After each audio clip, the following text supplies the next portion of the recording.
Good morning students. कैसे आप सब? उम्मीद करता हूँ कि बहुत अच्छे होंगे। स्वागत करता हूँ आपका ज्ञान ज्ञान की ऑनलाइन क्लासेज में। देखो, कल मैंने आपको प्रिंसिपल सॉल्यूशंस निकालना सिखाया, कैसे निकालें आपको होमवर्क में भी दिया, आपने किए भी हैं। अब देखो, अपन करते हैं जनरल सॉल्यूशंस की बात, यानी कि व्यापक मान की। व्यापक मान की बात कर रहे हैं अपन, किसके मान की? व्यापक मान की, यानी जनरल सॉल्यूशंस। देखो, क्या करना होगा क्या नहीं करना होगा उस पर ध्यान देना। आपको मैं थोड़ा सा देखो, जनरल सॉल्यूशंस में अपने पास अगर sine x equal to zero हुआ, साइन एक्स इक्वल जीरो हुआ, तो अपन इसका जनरल सॉल्यूशन क्या लिखेंगे? आपको पता है व्यापक सॉल्यूशंस सॉरी मुख्य मान लिखना या प्रिंसिपल सॉल्यूशन लिखना, साइन जीरो की वैल्यू जीरो पाई पे भी होती है, 2 पाई पे भी होती है, ये इसके मुख्य मान अपन लिख सकते हैं। लेकिन व्यापक सॉल्यूशंस में अपने को क्या करना है? साइन जीरो की वैल्यू जीरो होती है, आपको पता है। और साइन कहाँ कहाँ होता है? साइन एक्स इक्वल टू, मैं अगर पाई साइन पाई की वैल्यू लूँ तो साइन पाई भी क्या होगा? जीरो होगा। अगर मैं पाई की जगह एक्स इक्वल टू क्या हो गया? पाई।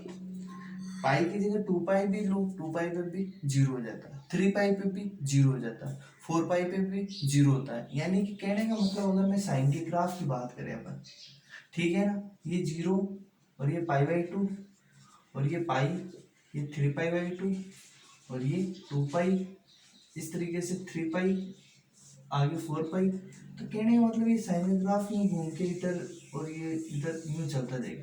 कहने का मतलब यहीं ये पाई 2 पाई 3 पाई 4 पाई पे ये क्या आता रहेगा?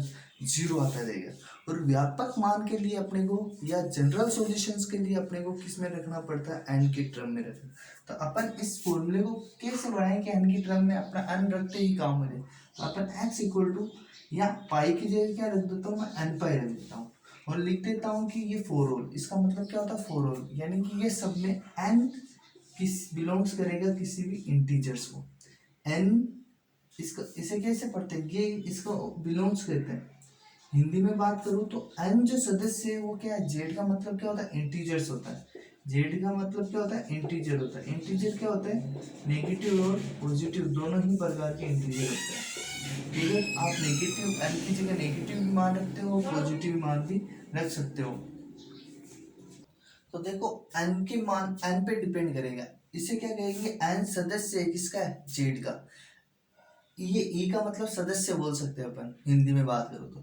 एन सदस्य किसका? जेड। जेड क्या है? जेड एक आपके पास सेट है। सेट का मतलब एक समुच्चय। समुच्चय जेड के पास कहाँ से माइनस इंफिनिटी से लेकर, और ये कहाँ तक है? इन्फिनिटी तक वैल्यू है। कहाँ तक? इन्फिनिटी तक। यानी इन्फिनिटी तो अपन शामिल नहीं करेंगे, इनके बीच की वैल्यू है अपने पास। किनके बीच की? इनके बीच की वैल्यू। ठीक है, और अपने को क्या लेना? इंटीजर्स होते हैं। तो अपन क्या ले सकते हैं? एन की जगह 1 रखूंगा तो ये क्या हो जाएगा? X equal to pi. X की वैल्यू अगर पाई रखूंगा तो जीरो।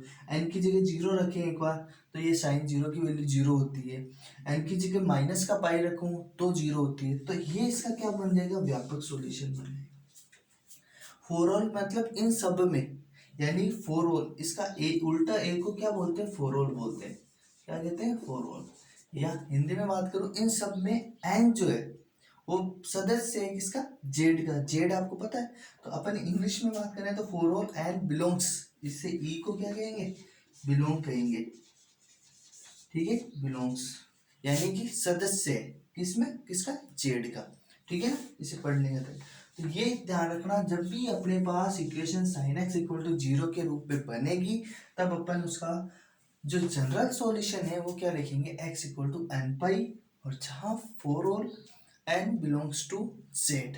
ठीक है, ऐसे ही अपन कोस एक्स की बात करते हैं। अगर cos x equal to zero हो तो देखो, cos x equal to zero होना, cos x equal to zero, और आपको पता है कोस एक्स जीरो कहाँ होता है? 90 पे होता है, पाई बाई टू। तो पाई बाई टू पे ही जीरो होता है। तो अपन इसके आगे बढ़ाते जाते हैं कि ये देखो, आपको पता होना चाहिए, यहाँ से ये 90 पे हुआ, फिर ये 2 पाई पे, सॉरी पाई, फिर ये वापस 3 पाई बाई 2 पे, यानी 270 पे वापस जीरो हो गया, फिर ये वापस चला, यानी कि 360 पे नहीं हुआ, फिर ये वापस उसमें 90 जोड़ दो 360 में, यानी कि 450 पे वापस जीरो हो गया। इस तरीके से मान उसका चल रहा है। कोस का ग्राफ की बात करें तो ये बताइए मैंने कोस के ग्राफ आपको। तो अपने को देखो कोस ये अपन x इक्वल टू क्या होता है पाई/2 पे ये जीरो हो जाता है। यानी कि ये मैं क्या लिख सकता हूँ, अगर कोस x इक्वल टू ऐसे लिखूं कोस पाई/2, कोस 90 पे होता है तो x इक्वल टू क्या होता है पाई/2।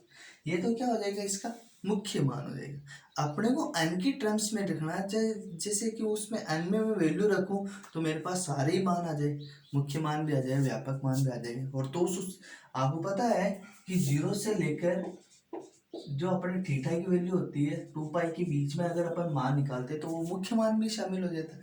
अगर मैं उसी फॉर्मूले में रख दूं तो हो जाए। तो इसका एक ध्यान रखना, फॉर्मूला क्या होता है x equal to 2n plus 1 और पाई/2। आप लोग तो देखो पहले n इक्वल टू जीरो रखो, n इक्वल टू जीरो रखूंगा तो ये क्या हो जाएगा जीरो, और 1 को पाई/2 से मल्टीप्लाई करेंगे पाई/2 तो x की वैल्यू पाई/2 तो ये क्या हो जाएगा 90। 90 पे क्या होता है जीरो होता है कोस। 1 रख दो तो ये क्या हो जाएगा 2 प्लस 1 3 पाई/2, मैंने बात की थी 3 पाई/2 पे ये जीरो होता है। ऐसे ही आप माइनस का 1 रखो, माइनस का 2 माइनस का 1 माइनस का पाई/2 पे भी बात करेंगे तो कोस वहाँ भी क्या होता है जीरो होता है। तो ये आप इसका किसका, और यहाँ वो का वही लिखोगे जो फॉर ऑल एन जो बिलोंग्स करेगा वो भी किस में करेगा जेड में करेगा। किस में करेगा वास्तविक संख्या, यानी सॉरी रियल नंबर नहीं है जेड है या इंटीजर से पूर्णांक है। तो अब देखो ये ध्यान रखना इसका होगा। ऐसी बात करते हैं अपन 10x वाले की। 10x वाला भी बहुत इजी है। 10 ये ध्यान रखना कोस का लिखा दिया मैंने, सॉरी साइन और कोस का लिखा दिया, 10x का ध्यान रखो। 10x क्या है मेरे पास 10x इक्वल टू जीरो, और देखो sine x equal to zero जहाँ होता है 10x भी वहाँ का वहाँ क्या आ जाता है जीरो हो जाता है। तो जैसे sine x equal to zero तो साइन जीरो की वैल्यू क्या होती थी जीरो होती थी, वैसे 10x जीरो की वैल्यू क्या होती है जीरो होती है। तो इसके लिए भी x इक्वल टू क्या होता है n पाई होता है, ये ध्यान रखना। For all x n belongs to क्या कर देना z, सेम का सेम ही होता है। देखो साइन 0 डिग्री की वैल्यू क्या होती है जीरो होती है, जैसे को उसकी क्या होती है 1 होती है, टेन की क्या होती है जीरो होती है। आपको पता है ना ये चीज 0 डिग्री पर। तो ये इसका जैसे एन पाई आया ना वैसे ये भी क्या होगा 1 2 3 4 पाई जहां भी होगा वहां इसका मान क्या होगा जीरो होगा। तो ये तो हुआ साइन एक्स इक्वल टू जब जीरो हो तब अपन क्या लगाएंगे व्यापक मान में एन पाई लगाएंगे कि एन की जगह अपन कोई भी इंटीजर्स रखे, नेगेटिव रखे या पॉजिटिव रखे। तो वहाँ बात क्लियर हो रही है या नहीं हो रही। आपको मैंने 3 फॉर्मूले बता दिए कि अगर आपको साइन एक्स इक्वल जीरो हो तो उसका व्यापक सॉल्यूशन क्या होगा x equal to n pi होगा, जहां for all n belongs to करेगा किसमें z। और अगर cos x equal to zero हो तो x इक्वल टू क्या होगा 2n प्लस 1 पाई/2 होगा, और for all n belongs to z होगा। और ये 10x वाला ये मैंने आपको बता दिया। ये 3 चीजें आपको व्यापक सॉल्यूशंस में अभी फिलहाल पता रखनी होगी, ठीक है। अब देखो ये तो तब होगा तब अपने को ये टर्म्स इक्वल जीरो दिख गया तब। और कभी कभी तो ऐसे आ जाता है मेरे पास जैसे sine x equal to sine y के रूप में आ जाए तब अपने को अलग होता है। ये व्यापक सॉल्यूशन 6 टाइप्स होते हैं। एक तो होता है ये 1 2 3 तो आपको मैंने बता दिए। एक होता है जब sine x equal to sine y हो, cos x equal to cos y हो, tan x equal to tan y हो, तब अपने को क्या जनरल सॉल्यूशंस देखना है। देखो sine x equal to sine y की अपन सबसे पहले बात उसी की करते। ये तीनों फॉर्मूले नोट कर लेना, फर्स्ट सेकंड थर्ड। अब देखो अगली टर्म्स कब कौन सी टर्म्स यूज की जाएगी ये भी आपको अभी क्लियर कर देंगे, ठीक है ना। पहले तो आप इन्हें क्लियर करो कि क्या है क्या नहीं है। Sine x equal sine y हो तब क्या होगा अपने पास, देखो जब sine x equal to sine y हो तब अपन को व्यापक सॉल्यूशंस में क्या होता है। देखो सामान्य सी बात करूं तो सिंपल सी बात करूं इसका जो होगा ना इस तरीके से होगा एन पाई प्लस -1 की पावर एन और ये वाई, ये इसका क्या होगा व्यापक सॉल्यूशन होगा। कोई भी थीटा देगा वो। अब ये आया कैसे इसकी चर्चा करते हैं। एन जो होगा वो बिलोंग्स करेगा जेड से, वही चीज आप ये भी इसमें भी ध्यान रखना। अब देखो ये अपन किस तरीके से अपन इसे प्रूफ करते हैं, देखो ध्यान देना। देखो ये sine x equal to sine y है। मैं क्या करता हूँ, ये साइन एक्स है, इस साइन वाई को इधर ले जाता हूँ और माइनस जीरो रख देता हूँ। हो गया। अब आपको मैंने एक फॉर्मूला बताया था, C D formula, sine x minus sine y हो तो क्या लगाते हैं आप, two cos x minus y, sorry x plus y, और ये साइन बाद में लगाते हो और एक्स माइनस वाई अपॉन में टू लिखते हो ना, सभी ये ऐसे कैसे ही करते हो। ठीक है, तो मैं ये चीज आपको बताना चाह रहा हूँ कि टू कोस तो है ही मेरे पास, और एक्स प्लस वाई अपॉन में टू, और sine x minus y upon में टू, और इक्वल में क्या हो जाएगा, जीरो हो जाएगा। होगा जीरो, कोई दिक्कत नहीं आएगी। अब देखो सुनो मेरी बात, मैं क्या कर देता हूँ, जैसे अपन टू को इधर भेज देता हूँ, ये क्या हो जाएगा, जीरो हो जाएगा। तो मैं एक बार कोस के इक्वल जीरो रख लेता हूँ, फैक्टर बढ़ाते हैं ना, एक बार साइन के इक्वल जीरो रख लेता हूँ,